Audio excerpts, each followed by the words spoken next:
బయట ఉండే వాతావరణానికి, దుమ్ము ధూళికి హెయిర్ ఫాల్ సమస్య ఎక్కువ అవుతుంది కదా! మరి హెయిర్ ఫాల్ సమస్యని ఆపాలంటే ఈ రెమెడీని తప్పక మిస్ అవ్వకుండా ప్రతి ఒక్కరు యూజ్ చేసుకోండి. ముందుగా మనం ఏం చేయాలంటే ఈ రెమెడీ కోసం ఒక బౌల్ తీసుకొని స్టవ్ పైనైతే పెట్టాలి. అందులో ఒక గ్లాస్ వాటర్‌ని యాడ్ చేయాలి. తర్వాత కరివేపాకు రెబ్బలు ఉంటాయి కదా! కాస్త గుప్పెడు కరివేపాకు రెబ్బల్ని తీసుకోండి. ఒక 2 స్పూన్ల వరకు బియ్యంని తీసుకొని అంటే రైస్‌ని కూడా అందులో వేసేయండి.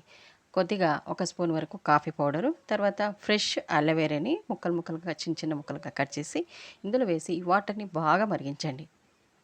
కాఫీ పౌడర్ చాలా న్యాచురల్ ఎక్స్ఫోలియేట్ అనమాట. ఇది హెయిర్‌ని చాలా షైనింగ్‌గా చేస్తుంది.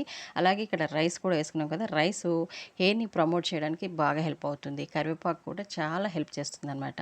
తర్వాత మనకి అలోవెరా కూడా జుట్టు పెరుగుదలకి బాగా పనిచేస్తుంది. ఇలా కాసేపు మరిగాక స్టవ్ ఆఫ్ చేసి ఒక బౌల్‌లోకి వాటర్‌నంతా ఇలా వడకట్టుకోండి. ఈ ఆయిల్‌ని మనం ఈ వాటర్‌ని తలకి